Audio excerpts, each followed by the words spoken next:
Fala aí, galera, tudo tranquilo? Hoje eu tô aqui para dar uma pregadinha. Se você entendeu essa piadinha, eu amo você. Se você não entendeu, pergunta para a pessoa mais próxima de você que deu uma risadinha. Mas, gente, é uma honra e uma alegria mais uma vez estar aqui. Amamos essa casa, amamos essa família, amamos o que o Senhor tem feito através de vocês, em vocês, né? E as consequências que isso traz para essa cidade. Então, isso para dizer que é uma alegria e um privilégio. E eu acredito, amados, do fundo do meu coração, que o Senhor, Ele quer falar conosco hoje à noite. Amém? E isso me torna ainda mais desejoso por Sua palavra. Isso me torna tão desejoso por esse momento. Porque algo que nós aprendemos com o tempo caminhando com o Senhor é que com Ele sempre tem coisa boa. Amados, com Ele sempre tem mais. Você está entendendo? Olha para a pessoa que está do seu lado e diz para ela: tem mais. Olha para a pessoa que está do outro e diz para ela: tem mais. E amados, a notícia de que tem mais, ela é uma boa notícia para aqueles que têm fome. Você vê, Jesus, Ele é um fã daqueles que têm fome. Porque esses que têm fome, eles encontram o que eles estão procurando. Amém? Então, bendito aqueles que têm fome, que têm sede, eles serão dessedentados.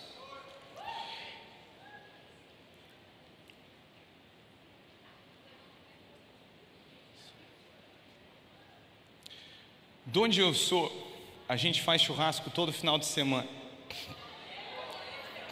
Não é como esse paraíso que vocês têm aqui, mas a gente gosta de carne. E sempre tem, quando você faz um churrasco em família, em amigos, sempre tem a pessoa que eu chamo do tio do churrasco, que ele faz o seguinte: quando ele chega, você não vê ele dando oi para ninguém. Onde foi parar, né, o tio? E quando você vê, ele está onde? Do lado da churrasqueira.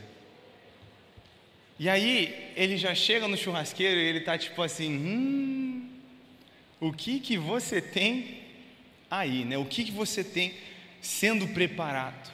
Ele já chega, né, interessado no que o churrasqueiro tem no fogo.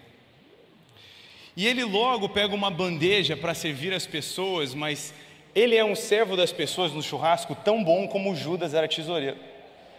Porque ele está interessado, é no que vai para ele. Então a bandejinha sempre chega no resto da família já faltando alguns pedaços. Mas ele está ali. No final do churrasco em família, ele não conversou com quase ninguém. Ele não foi visto nos momentos diferentes. Ele estava do lado da churrasqueira o tempo inteiro. E, amados, existe um motivo pelo qual benditos são aqueles que têm fome, benditos os pobres de espírito, porque eu não sei se você já viu, mas fome não, quem está faminto, o faminto ele não nega comida. Quem está passando por necessidade não nega o socorro financeiro. E quando nós sabemos da necessidade que nós temos acerca das coisas de Deus, nós vamos ser como esse tio do churrasco, faminto. Nós vamos chegar no churrasqueiro, que é o Espírito Santo, e a gente vai já começar o dia dizendo: o que você tem aí? Isso tudo para dizer que quando nós estamos famintos, amados, nós temos um rei, nós temos um Senhor que Ele nos supre de acordo com essa fome. Então a boa notícia é: se você gostou do que você comeu, tem mais, e tem mais, e tem mais. E tem mais. E aí você acha que você está se acostumando, e aí um caminhão te atropela e tem mais. Um caminhão da presença, no caso, não um caminhão literal. E tem mais. Mas o mais, ele é interessante para aqueles que têm um apetite para o churrasco. Porque tem aquela galera que bate fraco. Os primeiros pedacinhos eles já estão cheios. Na hora que começa a vir, eu estou vendo olhares, na hora que começa a vir as coisas boas, eles já estão: eu não aguento, eu estou cheio. Mas aquele tiozão que tem um apetite, ele está olhando, ele está amando. Sacia, mas nunca é o suficiente. Sacia e sempre tem mais. Os famintos pela palavra, eles sempre são saciados e satisfeitos, porque a carne não para de vir. O pão da palavra, ele não para de vir. Para os que desejam mais, tem mais. Os famintos, os pobres de espírito, eles são como aquelas pessoas que não conseguem dar um pulo no ministério infantil e ouvir o evangelho sendo pregado para as crianças e não chorar, porque eles não conseguem se acostumar com o sabor que tem esse pão, porque ele é maravilhoso. Ele é maravilhoso. Mas quando a gente começa a agir como quem já está satisfeito e desprezar o que tem para vir, quando a gente começa a ficar acostumado, a gente começa a entrar num lugar meio preocupante, onde a gente começa a ficar muito criterioso e não enxergar o valor do pão que está servido na mesa. Então, a minha boa notícia para você que entrou hoje aqui com fome é que tem pão para você. A minha boa notícia para você que ama desse pão é que tem mais. Eu preciso que você entenda desse começo que isso não diz respeito a qual dos servos do Senhor estão trazendo a palavra, mas o que Ele quer falar com você. Porque esse momento aqui, quem provocou foi Ele. Quem nos instruiu a fazer foi Ele. Esse momento aqui é dele, a igreja dele.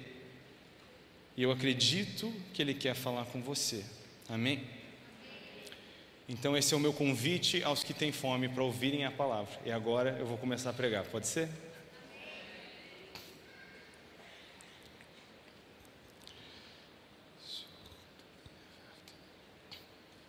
Então, amados, em Josué 17, no versículo 14, nós vamos começar desse texto.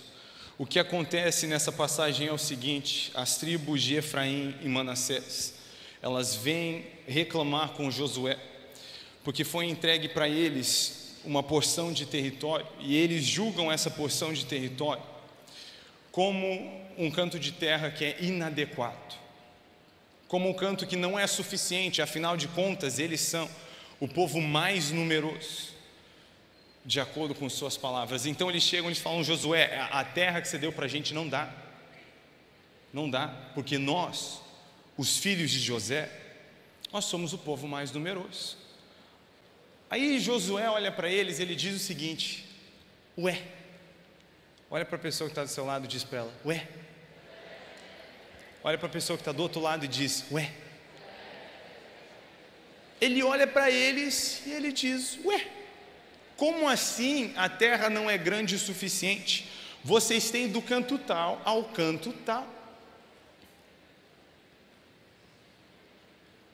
Do canto tal ao canto tal. Eles dizem: Josué, de verdade, olhando o mapa assim é grande, mas Josué, você não está entendendo. A terra, ela é cheia de árvore. A terra é complicada. A terra que você deu para a gente tem defeito, a gente quer outra. E os vizinhos da fronteira,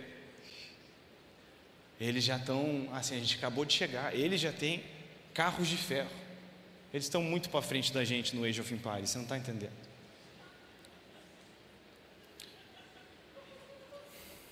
Essa hora que a nossa idade começa aparecendo, que tem gente que me olhou tipo: o que é isso? Então Josué olha para eles e fala: ué, vocês não são o povo mais numeroso? Então toma as machadinhas e derruba as árvores, cria coragem e luta com os vizinhos com o carro de ferro. Mas eles têm carro de ferro, vão em 6 para cima do carro de ferro, sobe no carro, joga o piloto para fora, fica com o carro de brinde. Mas a conversa não foi como eles esperaram.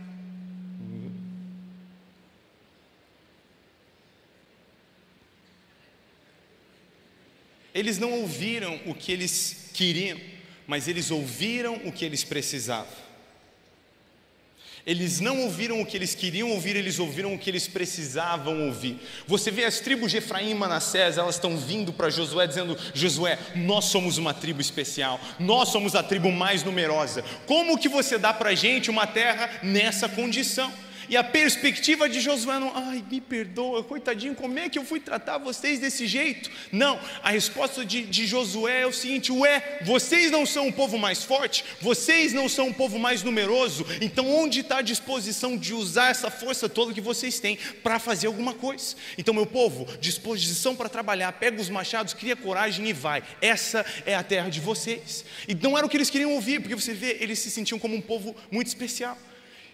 Mas, amados, nós olhamos para esses momentos na palavra, especialmente episódios do Antigo Testamento, e a gente olha para o povo de Israel e fala: nossa, gente, quanta vergonha eles passam, né? Nossa, que bronca, apanharam de graça. Mas, amados, eu e você agimos do mesmo jeito. Agimos do mesmo jeito quando a gente começa a pensar que a gente é um povo numeroso e especial, e a gente merece um tratamento do Senhor que vai pular parte da gente trabalhar na terra que Ele mandou a gente trabalhar.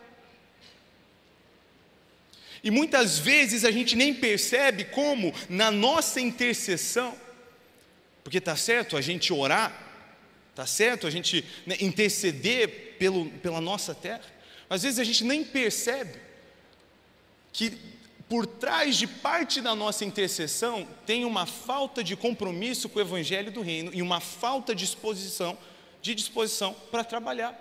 E a gente chega quase que do mesmo jeito que Efraim e Manassés: Senhor, esse jeito não dá. Você viu as obstruções da terra que você deu para a gente? Sabe, daria mais certo, mas aqui é uma terra cheia de corrupção, aqui é uma terra cheia de imoralidade. Então será que o Senhor não tem outra? Será que o Senhor não pode fazer alguma coisa? Eu acho que esse é o momento que o Senhor ele olha para a gente e diz: ué, vocês não são um povo cheio de luz? Não seria essa uma resposta a uma terra consumida pelas trevas? Vocês não são um povo cheio de justiça? Não seria essa a resposta a uma terra de corrupção? Vocês não são um povo cheio de santidade? Não seria essa a resposta a uma terra de promiscuidade? E, amados, entenda o que eu estou dizendo, não entenda o que eu não estou dizendo. Eu não estou falando contra a intercessão, isso é bíblico. Devemos derramar as nossas lágrimas pela nossa terra, com certeza. Isso ficou claro?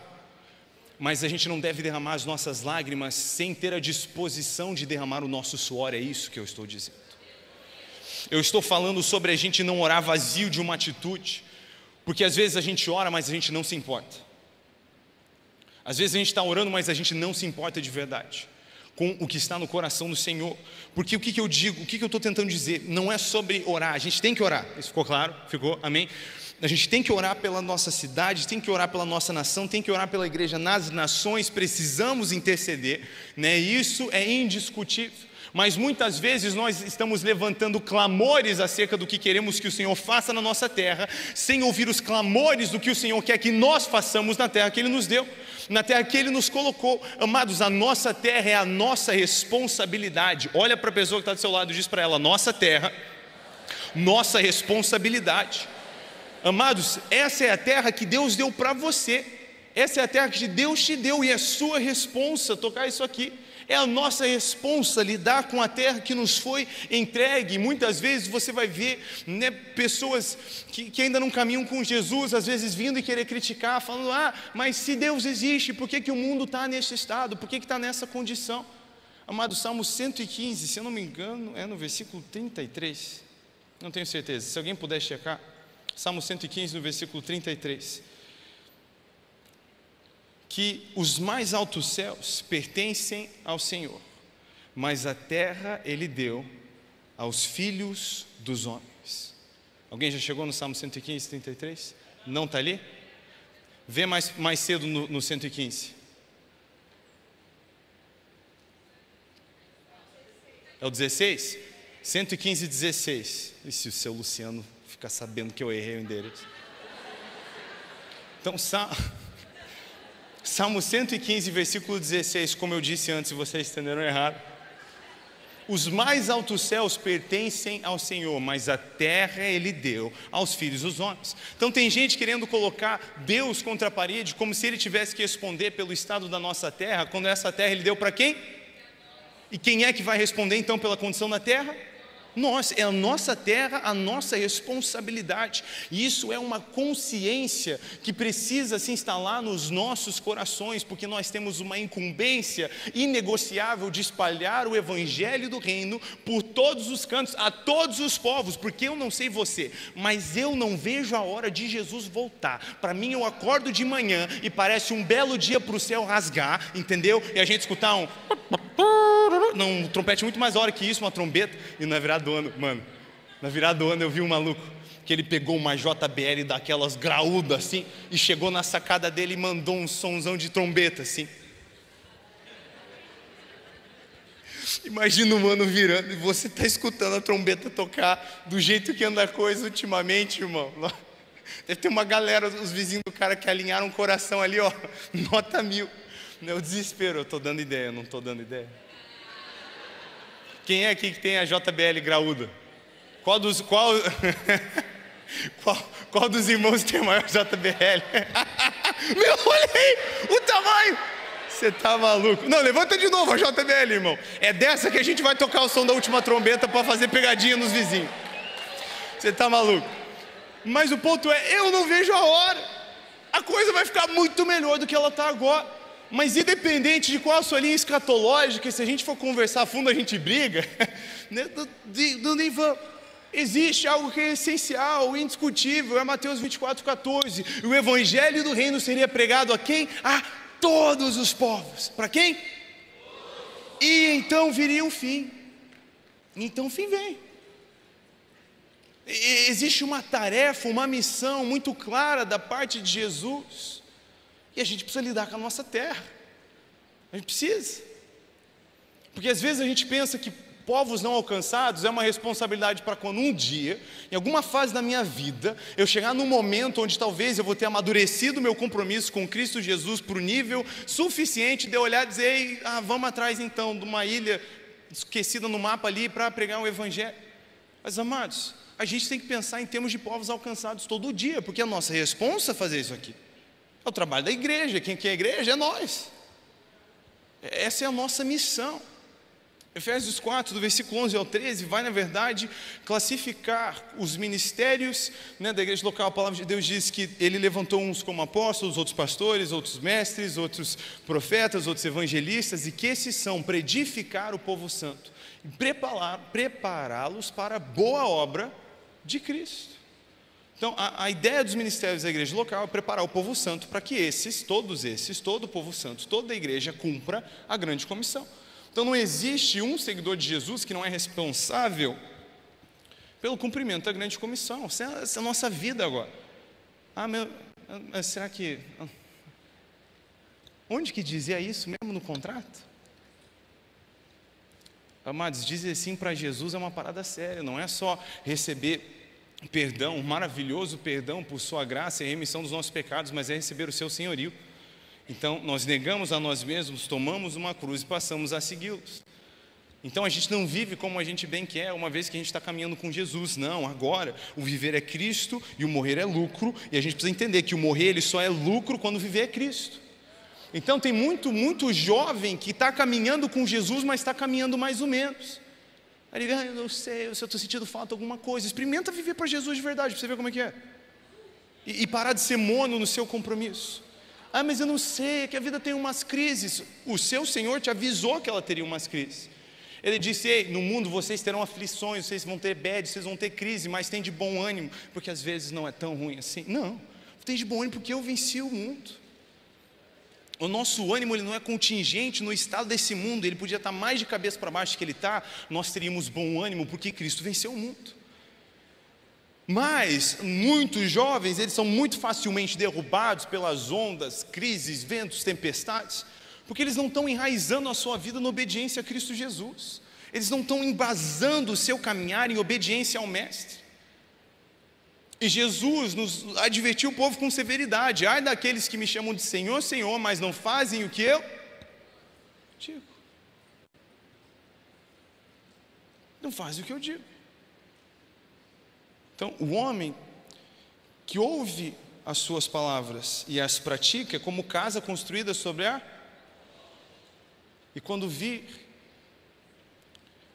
a enchente, quando vir a torrente, quando vir a tempestade, ela permanece de pé. Quem que fica de pé nas dificuldades é quem pratica a palavra. Aí, o cara está lá, caminhando com Jesus, mas é difícil vir uma torrente que não derruba o cara. Não derruba o cara. Ele encontrou a vida eterna em Cristo Jesus, mas o crush dele, né, a crush dele desiludiu ele, e agora, cara, ele está sofrendo por um amor despedaçado, como se não houvesse mais existência. Não conseguiu o emprego que ele está, eu não sei qual é a bad, ele não consegue se recuperar. Ele está desanimado, ele está para baixo, igualzinho, ele está para baixo e desanimado, igualzinho aquele homem que encontrou um tesouro num campo. E aí ele voltou para casa e ele estava muito empolgado com a ideia de vender tudo, só que ele ficou meio desanimado. Não, pera, acho que não é assim que Jesus contou a história, não? Ele vai e ele vende tudo que ele tem com transbordante alegria. Pilhado, feliz. Por quê? Porque a troca que ele está fazendo vale a pena. Vale a pena. Então, alguém sai ganhando triste? Não, porque a troca vale a pena. Mas então, aquela fragilidade de fé nas dificuldades, amados, existe um motivo na palavra, existe uma explicação ao que se atribui a fragilidade da fé. É na falta de obediência a Cristo Jesus.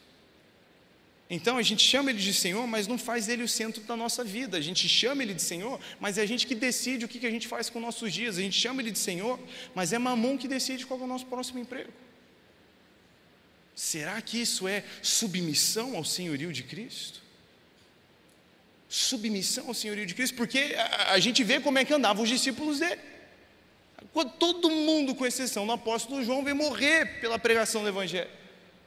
E fez isso com alegria, com transbordante alegria. A galera da GMS está aí?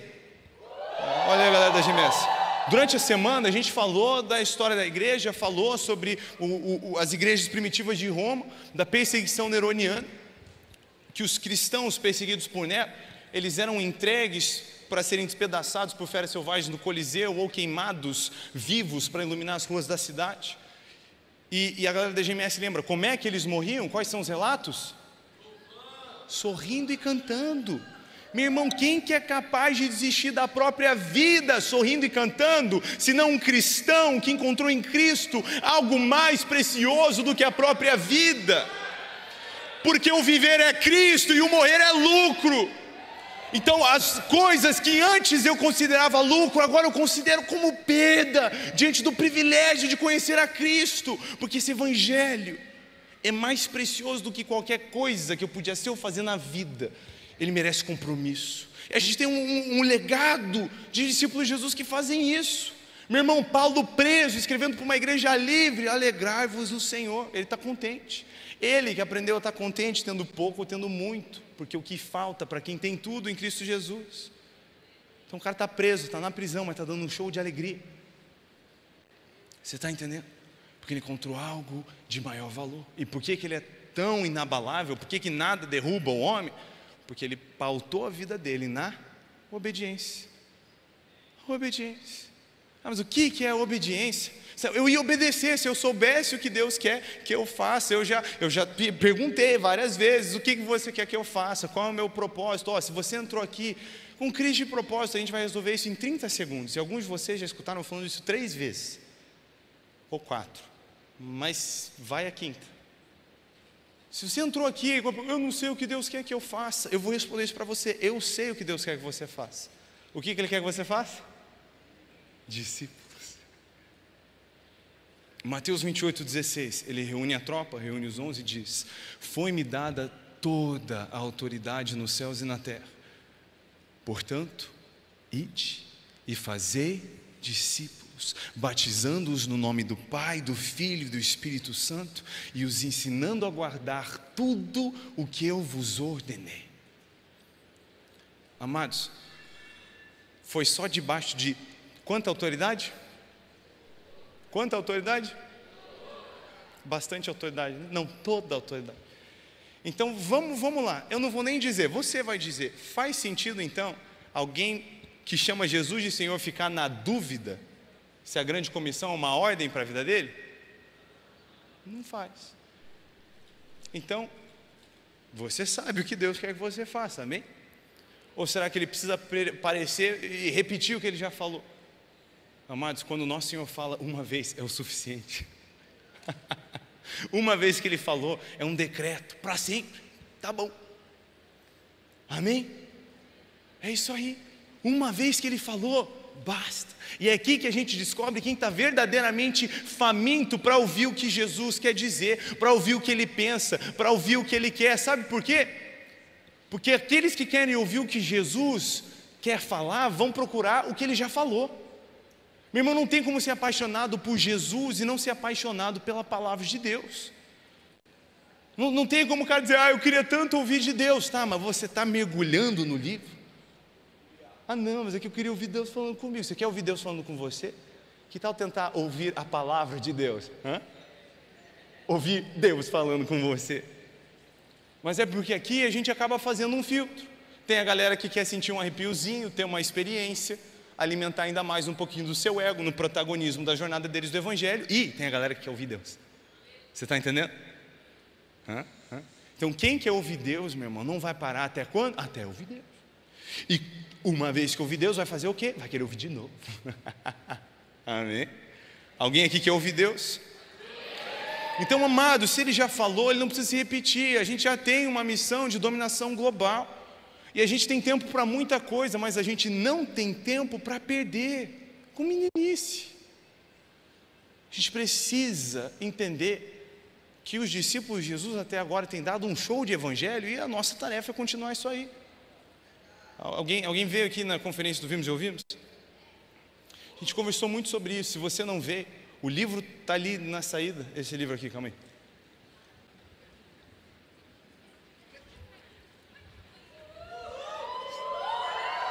Esse livro aqui, ele fala um pouquinho sobre essa reconexão. Você tem um parabéns. Ele fala um pouco sobre essa reconexão da igreja contemporânea com o movimento de Jesus. A gente não está aqui fazendo algo à toa. Existe um histórico, um legado, existe um motivo pelo qual esse evangelho tem sido pregado e anunciado por cada cantinho desse mundo pelos últimos 2000 anos e profetizado antes disso. Existe um motivo e aqui eu vou fazer um pequeno resumo disso. Amém? Então, se você não tem ainda, pega ali na saída. Se você não pode comprar, pede para o seu amigo comprar para você, porque onde Deus é generoso. Hoje é aniversário de alguém aí ou não? Foi a primeira mão que eu vi, foi ali, ó. Então, aqui, ó, presente para ti. Você vem, pega aqui. Aí, cadê o Paulinho? Coloca esse na minha conta, Paulinho. Não me deixe esquecer de pagar.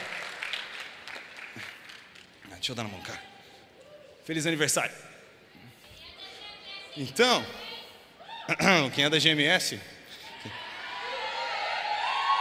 Quem é da GMS já ganhou o livro de presente, meu amigo. Mas aí é... Então vamos lá. Não dá tempo de falar sobre tudo que o livro fala, mas só trazendo uma ideia. A gente está dando continuidade a isso aqui. A gente está dando continuidade à pregação do Evangelho, amém? É a nossa missão. Então, para onde eu quero chegar nisso aqui? Que a gente não pode viver como uma galera que está olhando para as árvores que estão no campo e falando, nossa, né, velho? Que doideira. Tomara que alguém tire essa árvore daí. Essa não é a resposta de um discípulo de Jesus apaixonado. Sabe qual que é a resposta de um discípulo de Jesus apaixonado? Ele vai, ele pega a machadinha, ele se empenha para trabalhar. Não é isso que Tiago, irmão do Senhor, nos ensinou? Que não existe fé sem obras. Isso aqui confunde algumas pessoas. Porque parece às vezes que Paulo está falando o contrário de Tiago. Não estão, eles estão falando de coisas diferentes. Então, Paulo fala de obras que são incapazes de substituir a fé. Ele está falando com uma igreja, plantada na Galácia, de gentios, que agora estavam sendo ensinados por judeus que tinham que voltar para uma lei cerimonial que não é necessária que eles dessem continuidade. É o que o Concílio de Jerusalém vai conversar sobre.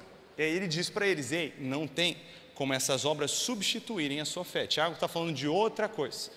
Tiago está falando que não tem como acreditar e não agir conforme que você acredita. Então não está falando de substituição, ele está falando de consequência. Faz sentido?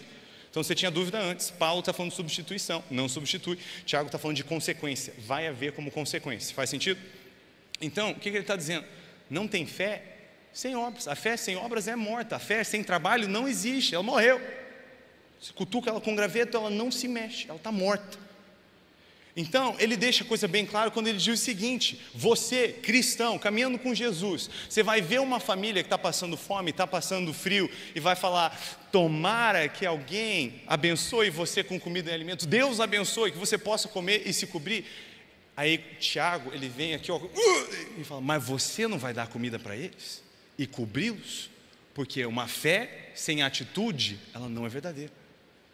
E amados, tantos de nós, a gente se acostumou com o espaço que a gente tem para ser cristão e o clubinho que a gente tem no nome de Jesus, que a gente ficou confortável às vezes de ter um estilo de vida sem se preocupar com a incumbência de Jesus,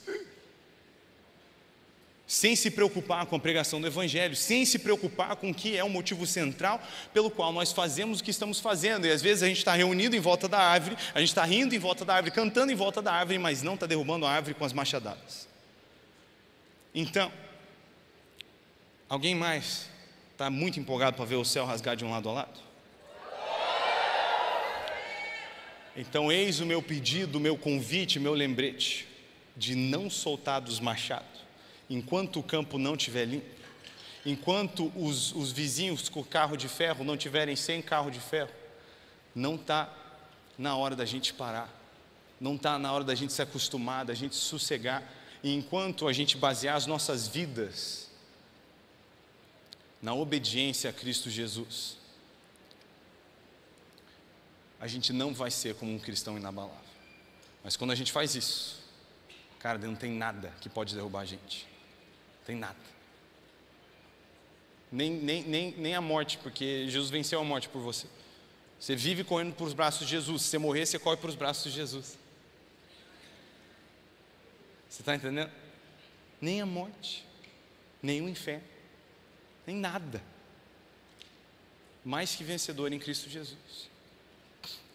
Eu ia falar para você ficar de pé para parecer que está acabando, mas eu sei que eu vou pregar mais uns 8 minutos. Então, se ao invés disso, para o meu psicológico, puder subir alguém no teclado e eu pensar que está acabando e eu tenho que parar, aí eu não preciso fazer a galera ficar de pé. Pode ser? Então vem aí o tangedor de teclas, eu estou num bagulho aqui.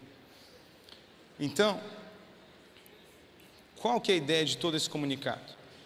Nada novo sendo pregado, glória a Deus, mas é um lembrete importante, que o discípulo de Jesus, ele trabalha para Jesus, ele se importa com o que Jesus se importa. E eu acho que às vezes, sabe, eu podia talvez, porque eu me preocupo com as crises da minha geração, porque eu amo a minha geração. Então eu me preocupo com as suas crises, porque eu amo você. Agora tem várias crises, e eu podia tentar discernir qual a mais importante para falar aqui, mas eu acredito que se a gente começar pelo mais importante, a gente já derruba muita crise aqui. Que tem muita crise aqui que não precisava estar acontecendo. Tem muita gente passando por uma dificuldade que não precisava existir, tivesse o meu irmãozinho realmente entregado a vida dele para Jesus. Porque você vê, para algumas pessoas, desistir do sonho que ele tinha para fazer o que Jesus está mandando parece tão difícil. Eu não sei se eu consigo fazer isso. Mas para quem entendeu que quando ele diz sim para Jesus, ele morreu para ele mesmo, nada mais é dele. Não tem mais do que desistir, desistiu de tudo, desistiu da vida. Então o sonho vai junto também. Para alguns, eles sentem que desistir da prática, do pecado, na área da sexualidade, é uma parada que eles, eu não sei se eu consigo fazer, mas acho que a gente reclama demais para quem está morto. Você já viu o morto reclamar? O morto não reclama. E talvez desistir do seu erro na sexualidade seja difícil, porque talvez você não desistiu da vida ainda quando você entrou e aceitou Jesus. E eu acho que essa convicção ela precisa voltar, porque alguns de nós estamos passando por muitas crises ainda, pensando que a vida é nossa, pensando que o direito de reclamar é nosso, pensando que a gente é um povo especial, enquanto Deus já mandou a gente trabalhar, que Ele devia fazer o nosso trabalho no nosso lugar.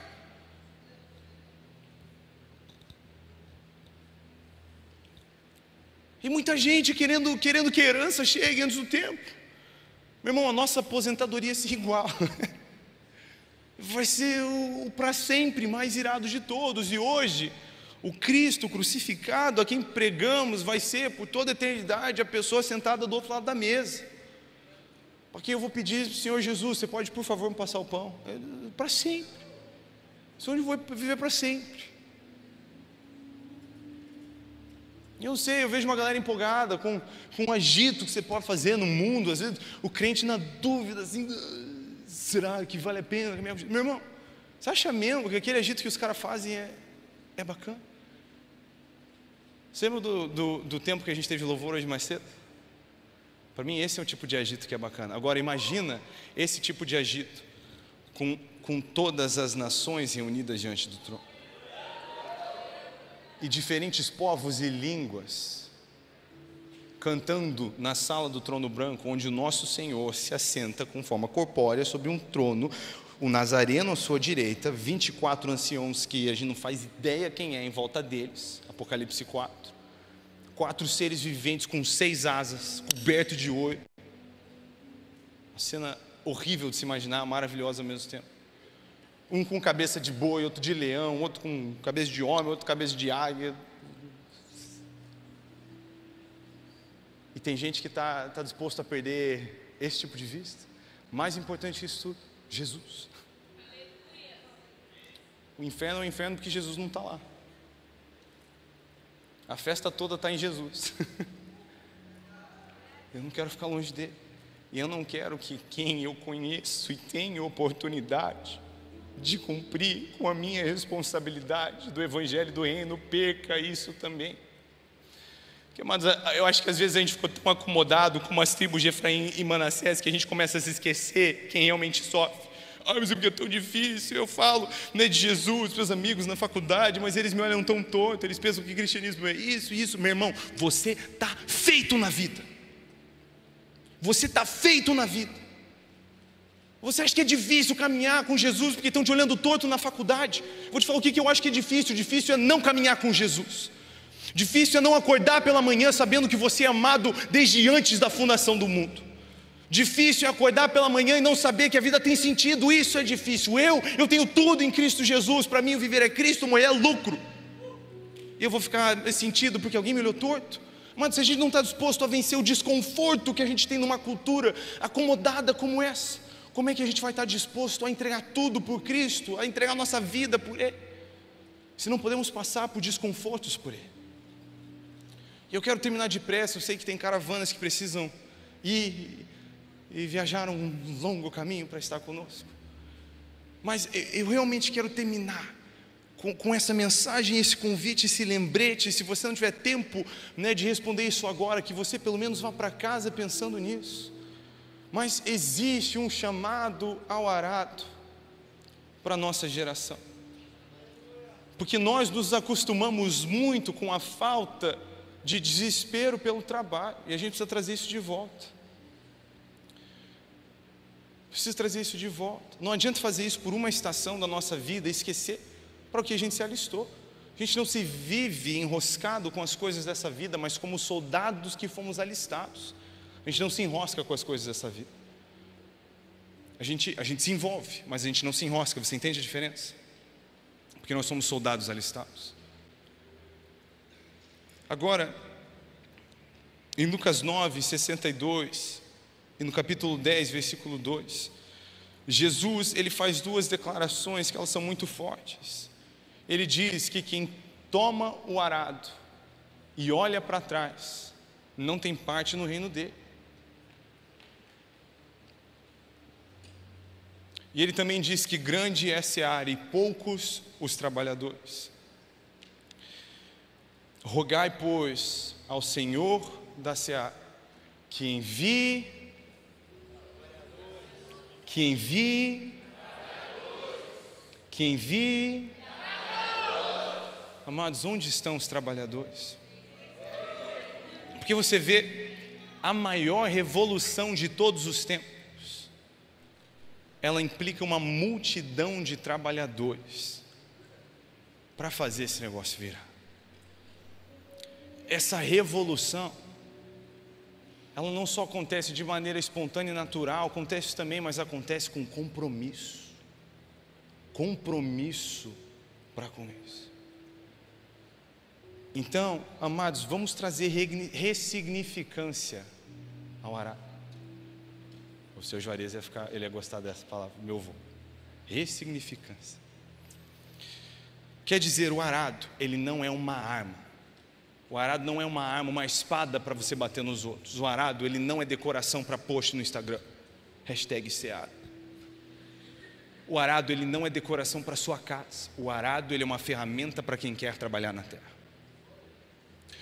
O arado, ele é ferramenta de quem trabalha na terra, como um machado para quem vai cortar a árvore, como coragem de quem vai contra os carros de ferro. É isso.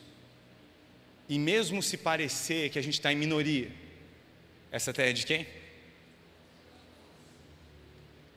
Então, que alternativa a não ser tomar os machados? Que alternativa a não ser tomar o arado? Mas, amados, existe algo acontecendo. Existe uma nuvem no céu, existe uma chuva que está vindo em resposta ao nosso clamor por chuva. Amados, nós temos clamado por chuva, Deus ouviu, aquele que tem ouvidos ouça.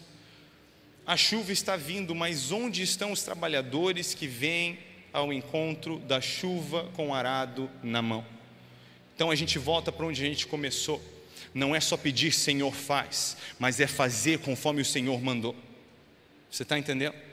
Eu não vou pedir que o Senhor derrame chuva sobre a minha terra, sem derramar o suor sobre a minha terra, enquanto eu estou trabalhando com o arado.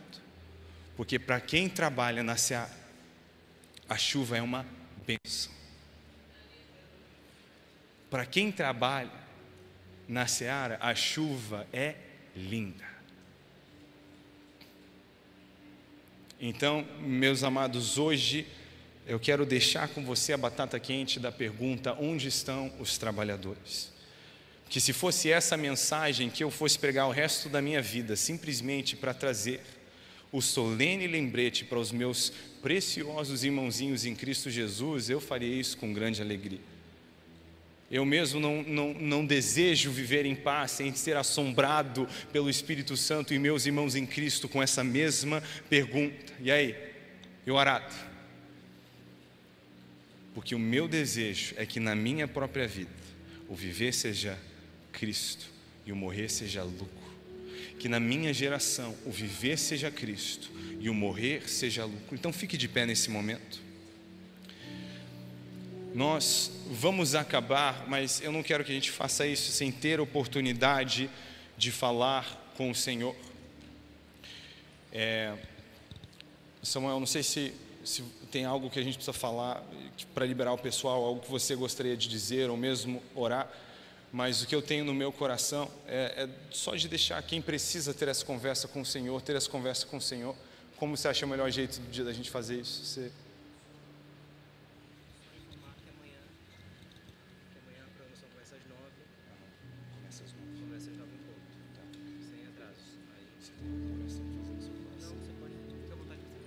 Então, gente, para quem precisa ir, amanhã a programação começa às 9.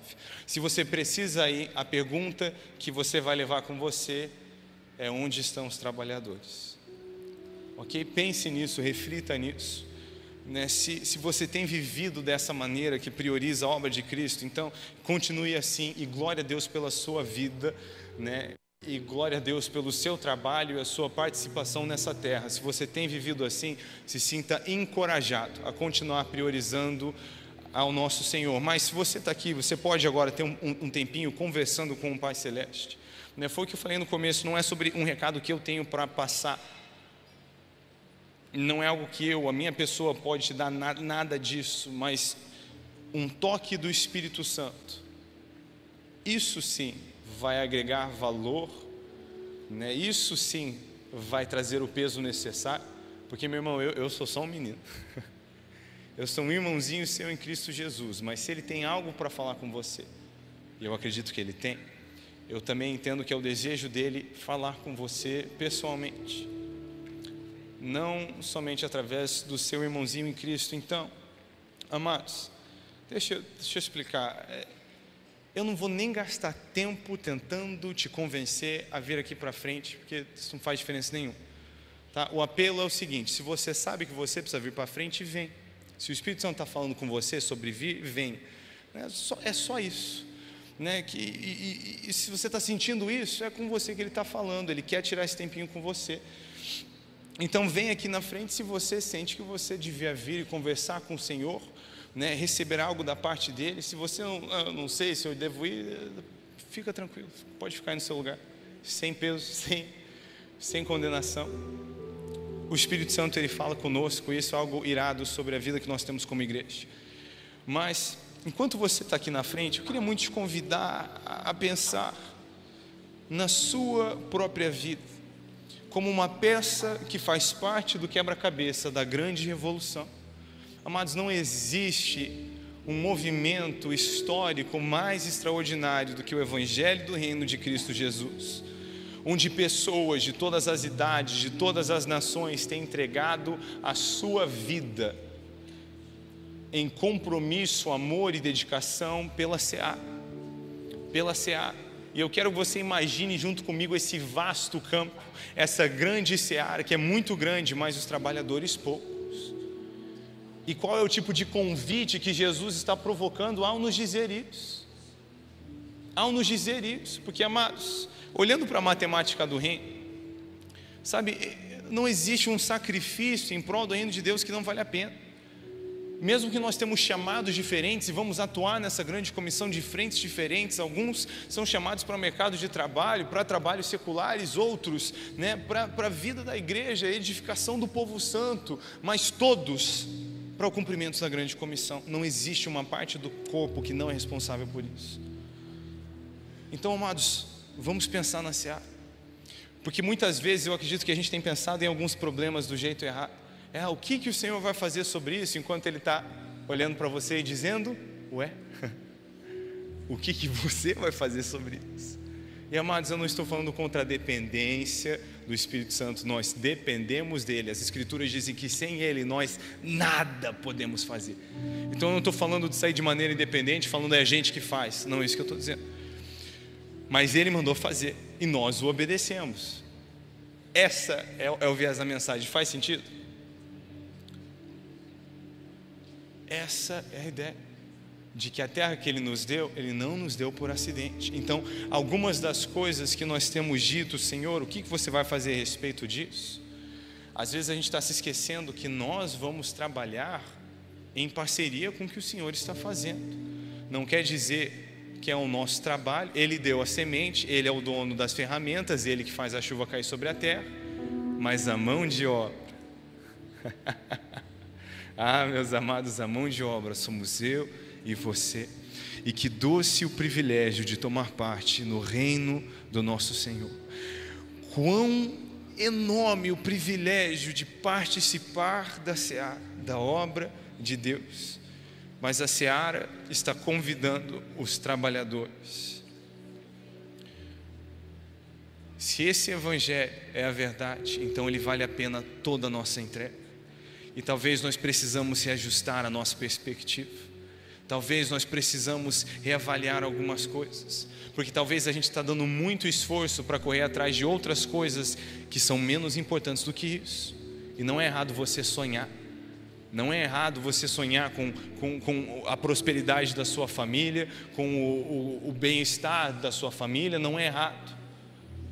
Mas em primeiro lugar, vem a obra. Em primeiro. Ao passo que, se a gente precisar desistir do sonho profissional pela seara, a gente ainda está no lucro. Se a gente precisar desistir do sonho relacional pela seara, a gente ainda está no lucro. Porque uma coisa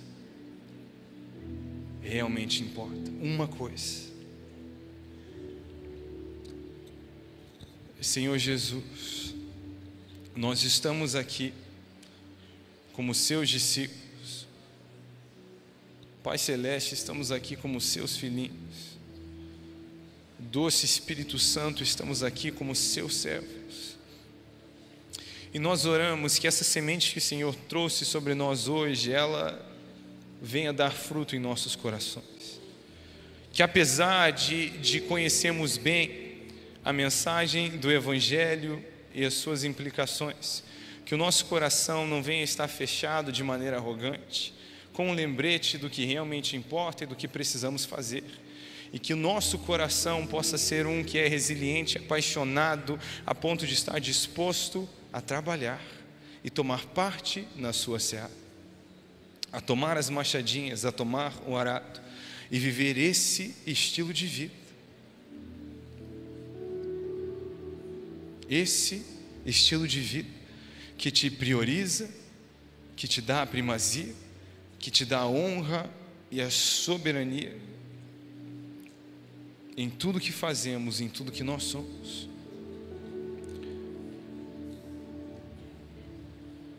Senhor, nos ajuda a não nos esquecermos do arado e como ele se encaixa em cada uma de nossas vidas. Em nome de Jesus, amém e amém. Amados, foi uma honra partilhar da palavra do Senhor com você. O meu trabalho era esse, eu já fiz, então eu vou procurar minha esposa, meus filhos, e a gente vai ficar por aqui curtindo essa atmosfera. Então eu não sei quem é que vai terminar. Nossa, ela está aqui. Mas está ninja. Mas pense nisso. Conforme você for para casa, pense nisso e dê o espaço que o Espírito Santo quer para falar com você. Amém? Você recebe essa palavra?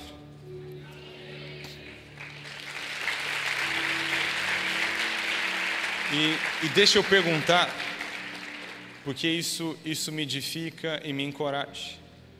Mas, amados, tudo nós fazemos como o Espírito Santo instrui, independente da aparência disso. Mas só deixa, eu gostaria de saber, para eu ser encorajado também. Alguém aqui hoje, ouvindo essa palavra, você pode dizer: cara, eu precisava ouvir isso. Você pode levantar a sua mão? Glória a Deus. Deixa eu ver, o Espírito Santo sabe o que faz, né? Então, glória a Deus. Muito obrigado por essa honra. E deixa eu devolver o microfone logo, porque eu gosto tanto disso que eu não paro de falar, né? Então, valeu, amo vocês.